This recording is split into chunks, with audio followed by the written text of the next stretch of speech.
Okay, we are back. I'm very happy to have on the Goldstein on Gelt show author of the book Gordon Gekko CEO, Lessons from Wall Street for a Winning Attitude, Doug Hess. A real pleasure to have you. It's a pleasure to be on your show today. So Gordon Gekko was known as quite a Wall Street wolf. What made you use that character in the title of your book? Sure, I have always been a big fan of the movie Wall Street. Michael Douglas plays Gordon Gekko, the corporate raider, and really watched that movie over and over again. Really enjoyed it. Some of my colleagues would tease me from time to time because I was constantly, it seemed like, quote movies and quoting different lines from the movie. And as your listeners know, from they've seen the movie Wall Street, like I said, Gordon Gekko plays this corporate raider, a bad guy. But I really thought that there was a lot of positive messages within the movie. So basically what we did with the book was take something that was looked at as negative or a villain and kind of flipped it around to portray it more as a positive and show that there was not everything has to be looked at in a negative light. All right, well, that certainly begs the question. What are some positive attributes that you can tell us about Gordon Gekko? Well, you know, I really think for your listeners, there's several different attributes that they can take away with the book.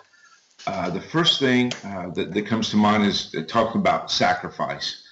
So many times we have to make sacrifices in order to achieve a dream, achieve a goal, whatever that might be. So walking away, making sure that you know that there's going to be some tough sacrifices that's going to be made. The second thing that comes to my mind, which is the title of Chapter 2 in our book, is Money Never Sleeps. And sometimes that can be looked at as a negative, but when it comes to Money Never Sleeps, the way I really interpret that is work hard, put in long hours, don't rest on your laurels, and get out there and make sure that you get things to happen. You know, you're constantly moving, constantly thinking, constantly trying to move the agenda, if you will. The third thing that comes to my mind is seek out information. Do your research, do your homework. I think so many times that individuals or people, we're kind of lazy, for a lack of a better word.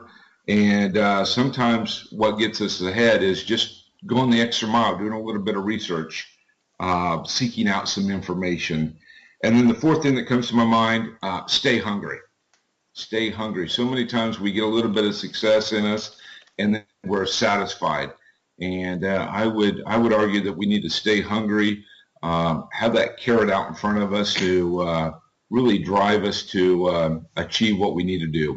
All right, so let's take, these are four very important attributes. You spoke about the need to sacrifice. You need to realize that money never sleeps, which means you got to keep working. You spoke about seeking out information and staying hungry. So let's dive a little more in depth, because I think these are important characteristics, especially for people.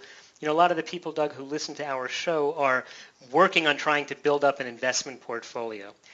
Sure. And you know, hopefully they have certain goals in mind, like retirement or, you know, paying for certain purchases over time. How does that relate, however, to the concept of sacrificing? Because there's got to be a balance between how much you're going to sacrifice today in order to pay for tomorrow. It is, and that balance is going to be different for everybody. I wish I could sit here and tell you that there's a one-size-fits-all formula out there, but personally I don't believe there is. And so everybody's going to have their own measurement for sacrifice. And I also think it's on how bad or how big that goal is determines what type of sacrifice and how much of a sacrifice you're going to have to make. The example that we give in our book is, you know, let's just take, for example, a single mother who is living with a child or several children and wants to go back to school to get an education so she can get a better job, to have a better life for her and her children. And there's going to be times when she's going to have to miss a swimming meet or a baseball game or some type of academic achievement award or some type of dance recital, etc. Is that a small price to pay for a larger investment sacrifice that's going to be made for the family. And that's really a tough call, because those are going to be times, as you know, if you have children, that you're not going to get those times back to share. But it's, what type of sacrifice are you going to make in order to achieve that goal or that dream? I guess people really have to consider both sides of that. We're talking with Doug Hess, who's the author of the book Gordon Gekko CEO, Lessons from Wall Street for a Winning Attitude. He started by giving us 4 very interesting ideas for potentially what can make you very successful that he wrote about in the book. We went a little more in depth about this concept of having to sacrifice in order to achieve certain goals. Let's go to the next topic you brought up, which was that money never sleeps. How would you apply that principle to personal finance?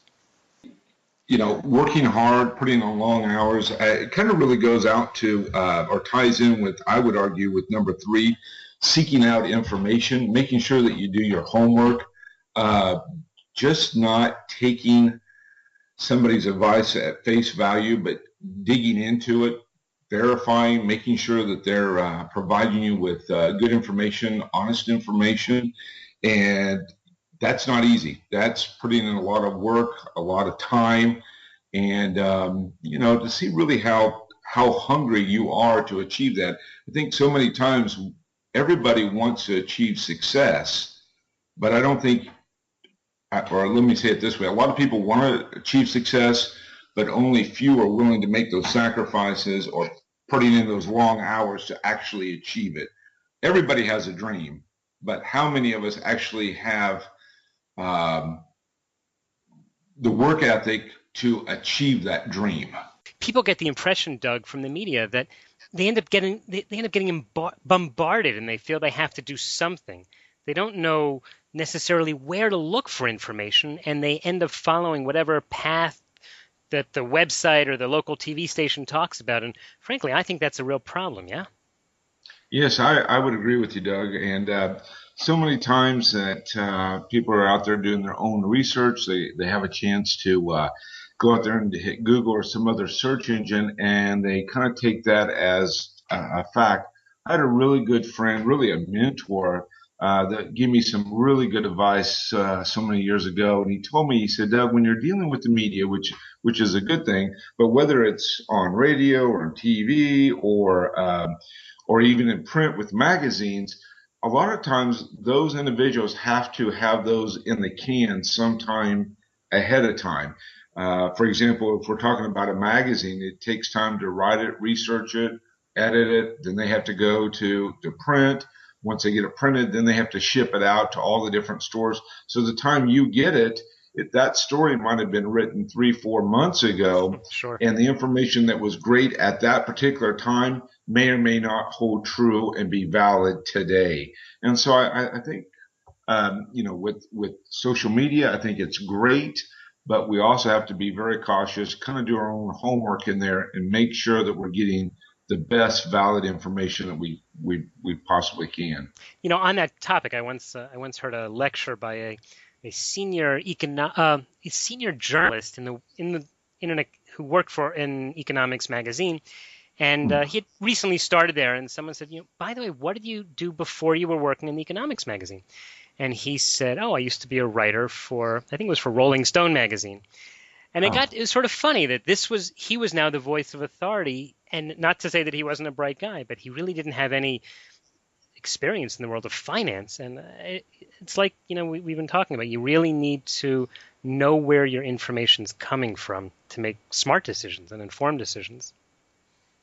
Yes, and I think that's good advice. And I also think that, in today's world, a lot of individuals do one or two things, and then people look at them as an expert, not so much because they really are authoritative in things, but it's just whether it's their position or a little bit of success that they've had, or they seem to be more intellectually knowledgeable about different things than what we are. And so a lot of times I think society, we just label them as experts just because they've had one or two more experiences than we have. Right. Or they dress nicely or have a fancy watch that makes them look like they know what they're doing. Absolutely. It's kind of like when you're going for an interview, you want to put your best foot forward, and that doesn't necessarily mean that you're going to be a successful person or a great candidate. But, it's what we see, kind of like that first impression. We get that first impression, and then we're going to make a snap decision of whether or not he or she is qualified for whether a position or knowledge, etc. And I think we all do it. We're all guilty of it. And one of the things I think a lot of the listeners on the Goldstein on Gelt show can do is that they can get a first impression of you, Doug Hess, who've been a guest on the show, and I really appreciate the time you've spent. So tell me in the last few seconds, how can people follow you and learn more about what you're doing? Yes, they can go out we have a Facebook page. It's simply titled Gordon Gekko CEO, Lessons from Wall Street for a Winning Attitude. And Dave Bowman, who is the co-author with me, we check that daily. We're updating it. And if your listeners send us a message or comment on it, we're going to personally see it and respond back to you. And that tells you everything that we're going to be doing, where we're at. If they have a chance if they like. There's a place out there that they can buy our book as well, or they can go to any of the major bookstores or pick it up on Amazon.com as well. All right, we will put a link to all of that at the show notes at goldsteinongelt.com. Doug, I really appreciate your time. Thank you for having me. You've been listening to the Goldstein on Gelt show with money maven Doug Goldstein. Doug's weekly radio show is heard around the world, but if you miss it, you can download the podcast at www.goldsteinongelt.com. The Goldstein on Gelt show gives you up-to-date financial ideas so you can get on the path to financial freedom.